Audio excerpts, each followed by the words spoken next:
I'm your host for today, Chico, coming to you from Queens, New York. And today we're discussing football. Our guest for today is Lawrence Brewton, who will be discussing his groundbreaking Gridiron coaching football class for women. Welcome to the show, Lawrence. How you feeling? Oh, I feel great, Chico. It's a pleasure to be here. Thank you much. Well, we're glad you're on the show, man, and welcome to the show, brother. All right, man. So originally, you're from Newcastle, Pennsylvania, which is not too far from Pittsburgh. Now, can you tell us a little bit of what it was like growing up in Pennsylvania and why you made the decision to migrate from Pennsylvania to Virginia? Well, Newcastle, Pennsylvania is a steel, or excuse me, was a skilled labor steel mill industry town. And in the later 70s, when things began to change economically and the steel mills began to close down. And as that began to happen, people begin to leave slowly. I didn't leave until 1983. That's when I was awarded a scholarship, an athletic scholarship to play football at Temple University. Oh, that's awesome. But Newcastle is known as Friday nights. That's when families, young kids get together and go and watch football on a Friday night at 8 p.m. and then they go and eat a Coney Island hot dog afterwards. So, oh, that's cool. It has it's that type of culture and tradition, and it still happens today. Oh, that's awesome, man. And you did mention, you said you went to Temple University, right? Yes, sir. Okay, so can you just tell us just a little bit about Temple University and what that experience was like? Because I believe that Bill Cosby went there, or they have Yes. some famous alumni. And I know some people may not, be into Bill Cosby right now, but Yes. I just remember him Yes. being like really rooting for Temple University. So just tell us a little bit about Temple. Well, I was a fish out of water.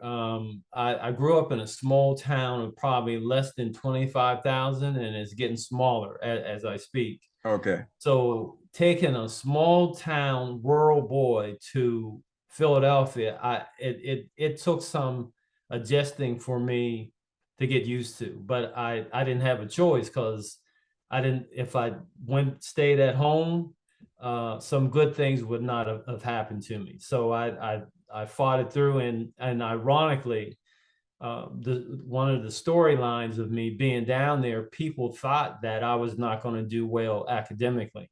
Okay. And they had bets that, well, he's going to be home after the first semester. Mm-hmm. And I got through the first semester. Now, it's going to be the second one. And I got through the second one. Now, he won't make it to the second or his second year, and I got through it. So, but I had people who were instrumental in helping me get through that, and one of those professors, I should say, was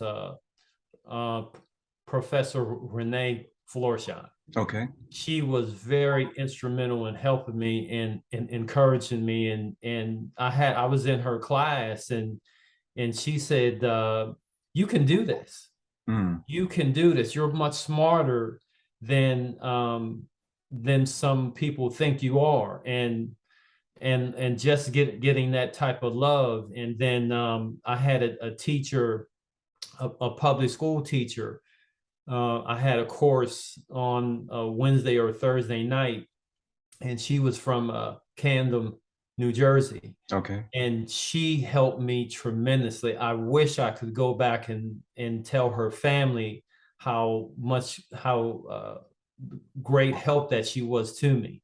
And she was an African-American woman who lived in Camden. And for those who don't know the population and who the people who live in Camden. So I can't remember her name, but Dr. Renee Florsheim and that school teacher were very instrumental in helping me get through Temple University.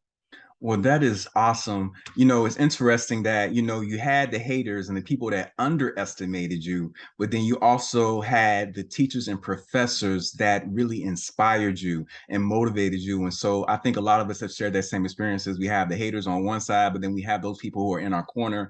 And that's really, really encouraging. Now, there was something that you experienced, which was a once in a lifetime experience. You were drafted by the NFL, by the Cleveland Browns. Could you just tell us about that experience of being drafted by the Cleveland Browns, and how did that even come about? Well, it came about, I have to take myself back to middle school. I had a teacher, or excuse me, a football coach who told me, if you want your dreams to happen, you have to write them on paper and you Okay. have to be specific. And so in the eighth grade, I wrote my goal on paper that I would be in the NFL in 1987. But I wasn't specific. I didn't pick the round.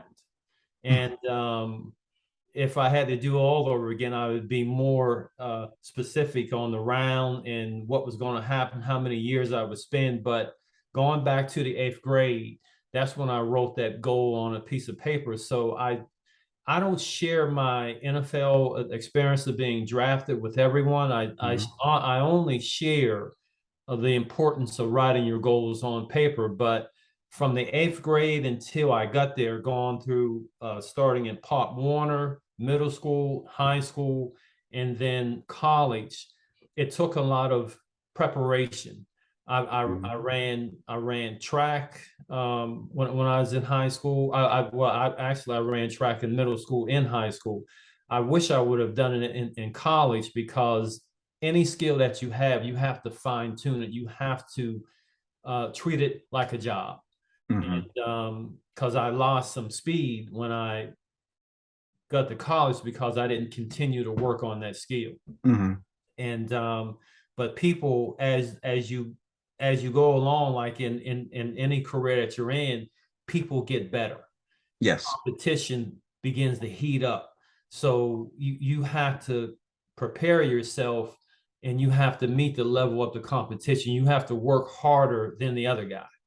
And one book that comes in my mind, I've listened to it a couple of times. Bill Walsh wrote a book called The Score Takes Care of Itself. Mm-hmm. And it takes, you don't wait till Sunday, Saturday or Sunday, or whenever you Friday, Saturday or Sunday to win. You win during the week in preparation. And so throughout those years, I prepared myself by preparing my mind and body physically. And I prepare my mind now. I read as much as I can, because in the industry that I'm in, I have to be sharp. And so it's no different than preparing for the play college football, Pee Wee, or the NFL. Your mind has to be sharp in your body. Well, you said some things that really caught my attention. Running track. I love running track at Petersburg High School, and running long distance in the hurdles. Shout out to Coach Renita Dingle. I love you. And also, you talked about preparation and as well as writing your goals. And I think that's very important, because for a lot of us out here, we may have dreams, we may have aspirations, but we don't know how to make those things happen. And so it does take preparation, for one, as well as visualizing it, as well as having people to encourage you, but also it's very important to write those things down, like to have a vision board. Like one of my favorite musicians or artists is Questlove. And Questlove, who did the movie Summer of Soul that won an Oscar, and he plays for the Tonight Show band. He has the afro from the Roots. He has a vision board where he writes down his goals and his dreams. And basically a lot of his dreams and goals have been coming to fruition because he wrote it down. So by you saying to write it down, that's very important what you just said. And I hope that a lot of our viewers, they take that to heart and begin to do that as well if they're not already doing that. Yeah, amen. Because it's very important, because you see it every day, and it's important. You don't need to tell people what your goals are, because most people will say, "Nah, that's not going to happen," Mm-hmm. and you have to put yourself around people who have done it before, because they will Yes. tell you how to get there, and they won't that you won't hear that negative language come out of it from them. So I like what you said about the vision board. I think I'm going to incorporate that in what I do for myself now. Yes. And also, that was another thing that you said that caught my attention as well. You were talking about how you don't need to tell everybody everything. You don't need to tell basically everyone about your dreams and your aspirations. You really have to protect your dreams and your goals. I've learned in life, because sometimes, like when I remember when I used to audition for movies and TV shows, and sometimes you'll be so excited to tell everybody, well, I just auditioned for this big movie for a lead role, and then I didn't get it. And it was very embarrassing or humiliating. But just like piggybacking on what you said, it's very important to protect your dream and aspirations. Don't tell everyone, protect it. And then if it's meant to be, if it's right, then you will tell maybe that one or two other persons that are in your corner. But it's very important to be discreet and use wisdom. Now, I want to move a little bit further along. Yes. Now, when I was in the marching band at Petersburg High School, I loved playing the marching band. I used to go to every football team, and I loved supporting our football players and our football team. It was so exciting. And then also when I went to Howard University, going to those football games, I mean, it was so exciting. And especially going to Howard homecoming and going to the Howard versus Hampton game, the real HU. And what I wanted to ask you or talk to you about is, why do you think fans are so passionate about their favorite high school, college, or professional football team? People are passionate about their professional, their pee-wee, high school. They're passionate because they want to be associated with a winner. Okay. Yes. And when you go into an office on your Monday morning quarterbacks, the ones who won will say we, the ones who lost will say they. So the ones who lost are alienated. Mm-hmm. Automatically. They look at them as aliens, they. But when you win, you say we. So yes. You feel like you were a part of that as a fan, because you were rooting them on, or you went to the game, you did in some way that you supported them winning. And that's such a the key. People want to be associated with a winner. That is so true. And I think that all of us want to be winners, whether it's in sports or in life, and I think that it's very important to understand that even those that we admire, or we idolize, those who are winners, they had to be losers at one time, or they had to fail at one time. So we have to understand not to condemn each ourselves or other people, our children, our kids, our teams when they lose, to understand, there's only up from there, so yes, you may lose or you may fail, but that gives you the next time, you may win, you may be the winner, because you're not always going to win every time. You look at what's his name, Tom Brady, and he was so upset when he would lose, but he won like 7 or 8 like championships of the NFL and the Super Bowl, but he had to lose sometime. And Tom Brady is one of the winningest football players of all time, so even he had to lose some time. But definitely don't let the lose define you as a loser, because we all are winners. So that was really, I like what you said there as well. Also, I used to work about 5 minutes from ESPN in Manhattan, and my cousin Jamison Crowder is currently playing in the NFL. He plays for the Buffalo Bills, and he used to play for the New York Giants. And so I root for those teams, of course, because my cousin. And I also got a root for my New York Giants being here in New York City.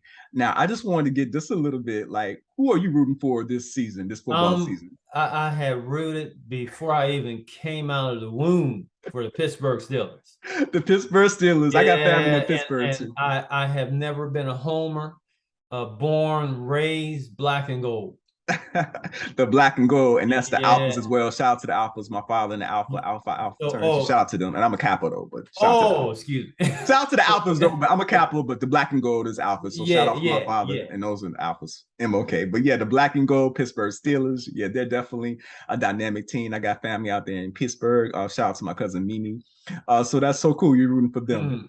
Now, I just want to kind of go ahead and I want to get into your class because, again, this is a groundbreaking gridiron football coaching class for women breaking barriers. So, where did this idea come from? What is the class about? Where is it located? How can people sign up? And also tell us the difference between gridiron football and regular football.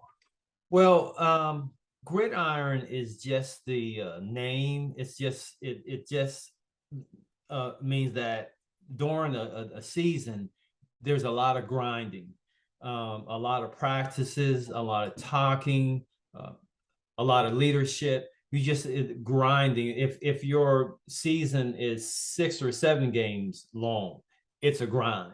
Okay. If it's 17 games, Okay.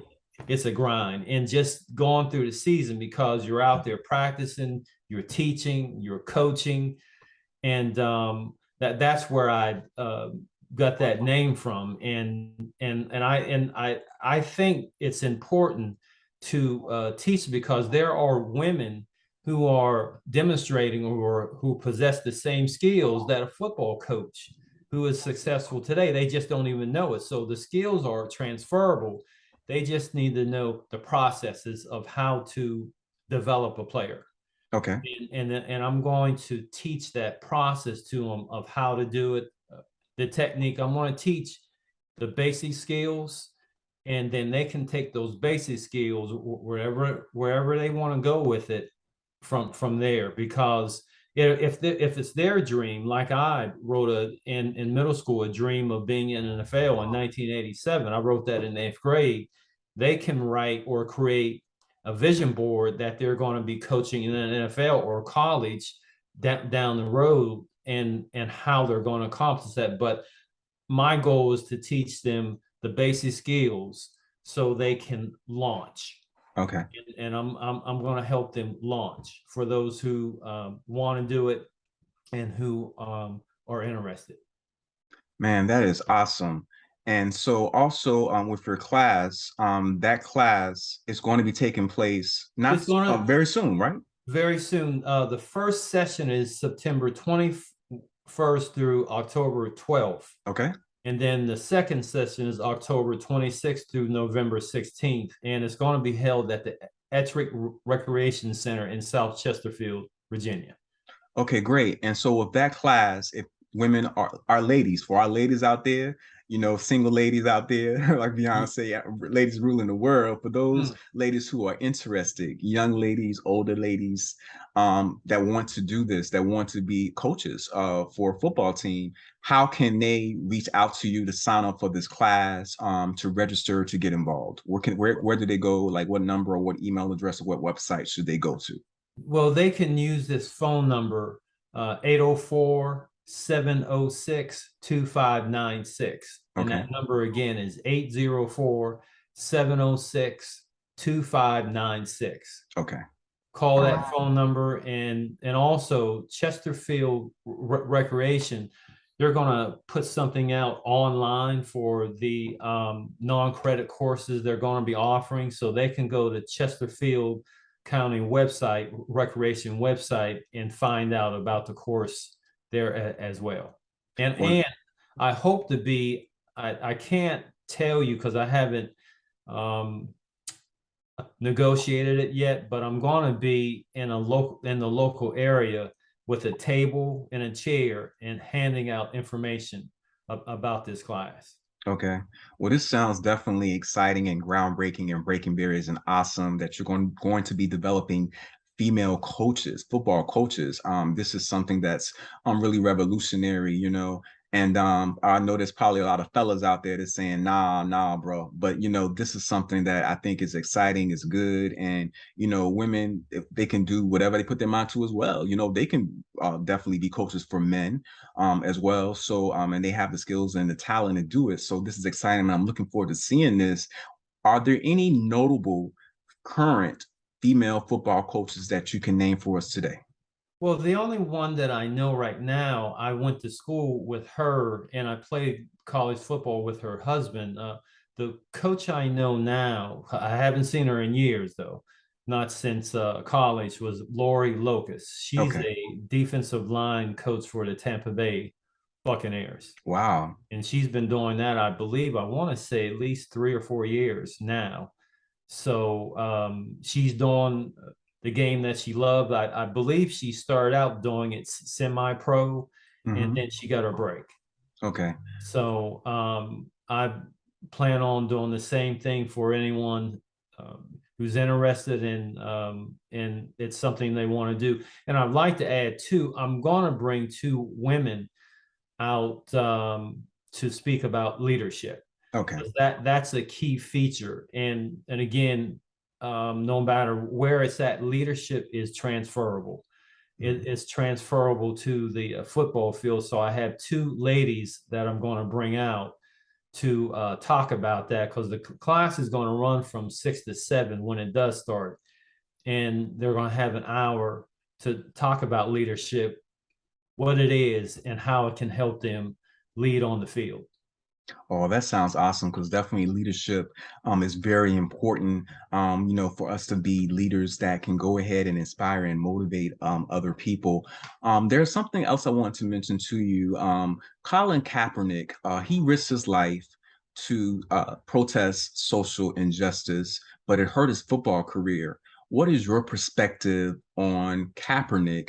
And do you feel that social activism against racism and social injustice has a place in football? Some people feel like, no, we should just watch football, just enjoy it and leave all that out of it. But then there's so much going on every day with police brutality, racism, and some people feel like, how can you just ignore it and turn a blind eye? So what is your perspective on all of that? Well, I think when you look at what Kaepernick did, he didn't break any laws, and he did it peacefully. He didn't swing at anybody. He didn't curse at anybody. He did it peacefully. And so even if you don't like what he did, you have to admire the way he did it. And so it's in a way it's a good model of, if you feel there's something happening where you're at, that there's some inequality, then you do have a right to speak, because you do. So just as long as you're not violent in how you do it, and he wasn't violent. It was a peaceful protest. So you can't get angry at that. Yeah, and this is very inspiring, and it's so courageous what he did to risk his life. He literally risked his life to do what he's doing. And so now he's inspired people from all over the world with what he has done. So his effect has definitely going to last for generations. There was a really, really good film that came out a few years ago called Concussion, and it was discussing CTE brain injuries in football players. Now, some people feel now maybe a little bit too dangerous to play football. How can coaches teach their players to avoid getting hurt and to avoid getting injuries? Well, one thing about tackling someone, the NFL, they don't want you in college and on in high school and Pee Wee, they don't want you to lead with your head. And that's key, because normally if your head is down, then you expose parts of your body that are going to absorb that shock. Okay. So you need you need to be taught, no matter what level you are, the proper way to tackle someone, the proper way to hit someone. Because if you keep your face up, the shock, because football is a violent sport, so people are going to get hurt. but you want to teach the proper technique so it can limit the amount of hurt that someone's going to get hurt if that does happen. And one of the ways that you can avoid it by tackling someone properly, keeping your face mask up and not dipping your head, because that is when it can get dangerous. Wow, thank you for that advice. I think a lot of us, will apply that, to the sport. Also, we want to ask you, what are some of the things that also you're going to be working on in the future as well? Well, one of the things, when I went to a women's exercise class, and I was talking to them about this, what I'm doing, this gridiron football class for women. And one lady, she asked me, I thought she was going to ask me about the class. She said, well, I have a problem with paying for sports fees. That's what I need help with. And so I hope in the future that they will allow me to put together a fundraiser and help those people who need help paying for sports fees. That is awesome. And I thank you for telling us about that, because I'm sure there are people out there that may need some financial assistance. So for you to be assisting ladies, that is really commendable. Also, one more thing before we let you go. For those young people out there, those kids and those teenagers that aspire to be coaches, what is a piece of advice that you would give them for the young people that want to be coaches one day, football coaches one day? Well, for those people who want to be football coaches, find that coach on the level that you're at that you admire the most, because football, whether you're on the field or trying to find an opportunity, is about relationships. If you don't have relationships with people who can help you, move you up, you're not going to get that opportunity, no matter how good you may be. So it's important, whatever level that you're at, is to find that person who can help you transition to that next level and learn the game at the same time. And I always advocate for this, that people think some athletes are not smart, but in the game of football, you're using a lot of critical thinking skills. So critical thinking and problem solving skills. So whatever you're doing, whatever you like to read it, and develop those leadership skills, those critical thinking skills, and find that model, that person who can model the type of coach that you want to be. And those things can help you grow in and become what you want to become in the future. Or our young listeners, our Generation Y and our Generation Z and our millennials, please take that advice to heart that Lawrence just gave you. And Lawrence, I just really want to thank you for being on our show today. It's been a pleasure having you here on Listen Up a Minute. And it's been a very interesting, thought-provoking conversation. And I definitely learned something today. And I hope that our viewers, they also learned something too. So just thank you so much for being on the show. Everyone be safe. And remember, you may struggle, but you have to endure, because one day you will overcome. Thank you, everyone, and be safe. Bye-bye. Peace.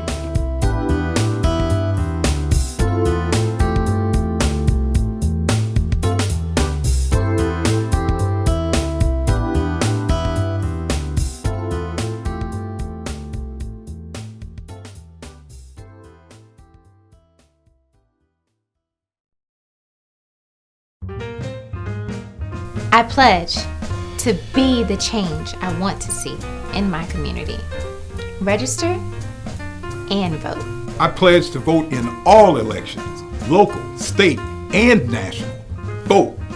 I pledge to always remember people suffered and died for the right to vote. Vote. I pledge to always remember we, the people, have the power. Vote. I pledge to always remember to make a change. Vote. I pledge to remain in school until I graduate. Register and vote.